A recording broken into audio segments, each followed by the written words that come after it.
The annual tradition of UConn playing South Carolina continues. UConn has lost 5 out of the 6 matchups against South Carolina, so I imagine they badly want this matchup. But before I get into my prediction, I'll go over what is at stake for each team. This is essentially a must-win game for UConn. Their best win of the entire season so far is against North Carolina. This is their last chance to pick up a major win before the tournament starts, because there's no one in the Little East that can provide that for them. Without a win against South Carolina, they have no argument to be on the 1 seed line.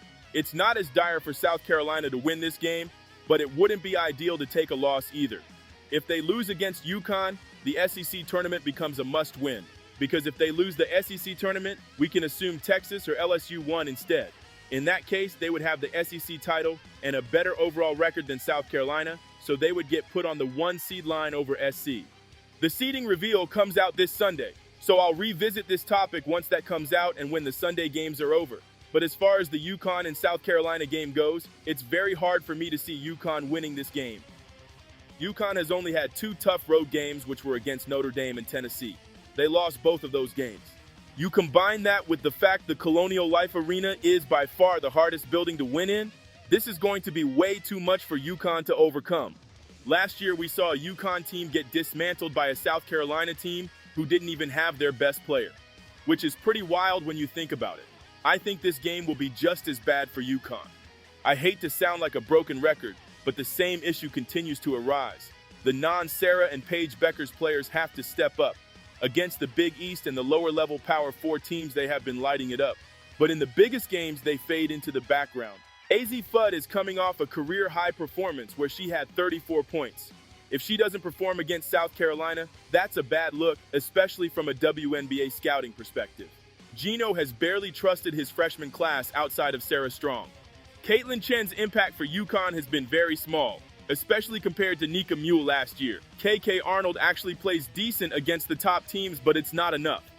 Jana L. Alfie and Ice Brady have barely done anything against Power 4 competition, so there's no way I'm banking on them doing anything against the Gamecocks. It's ironic that this is the healthiest team that UConn has had in several years, but against real competition, the rotation is just as limited as before. This is a far cry from a South Carolina team who runs a deep team where everyone plays well. South Carolina is going to have 4 to 5 players in double figures in this game. Probably the biggest headliner for this game will be the Joyce Edwards and Sarah Strong matchup. While Sarah Strong has the better freshman season, Joyce Edwards has been pretty special too. This is not a game where I think Joyce is going to go away quietly, or Sarah too for that matter.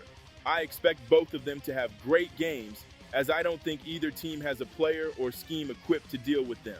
In Sarah's case, just look no further than what Alyssa Pilley did to South Carolina last year. Their play styles are very similar, but Sarah is a more advanced passer and is able to play even faster than Alyssa Pilley. But just like Pilley, she is able to use her strength to completely overpower smaller players.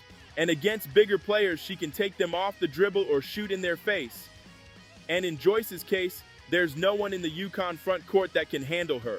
Sure, they did well against Kiki Irifin, but I would argue that had more to do with Kiki having a super inconsistent season rather than UConn having some great scheme against her or something. I expect Joyce Edwards along with Sanaya Fagan to absolutely lay waste against UConn. Whatever the opposite of bricklaying is, that's what Joyce Edwards is going to be doing. I'm talking about the type of game that makes people rethink the Joyce and Sarah Strong conversation. Yes, Sarah is putting up much better stats than Joyce for the entire season, but when you look at the last 10 or so games, it's clear something has clicked with Joyce Edwards. She's been South Carolina's best player for a while now, which is no easy feat as a freshman. But moving on from that, there's one way I think UConn upset South Carolina, and it's the same way they beat them in 2021. Paige Beckers completely took over the game and scored 31 points, had 6 assists, and 5 steals. UConn needs this version of Paige Beckers. She took 26 shots that game. Win or lose, Paige Beckers should not walk out of the South Carolina arena without putting up at least 25 shots. I hate to put most of the burden on Paige Beckers, but the non-Sarah Strong players have not consistently shown up against the best teams. Something tells me Paige is not going to have the game she had 4 years ago, which is why I think UConn is cooked, baked, grilled, roasted, whatever term you want to use. But that's it for this video. There will be some longer videos next week, so stay tuned for that.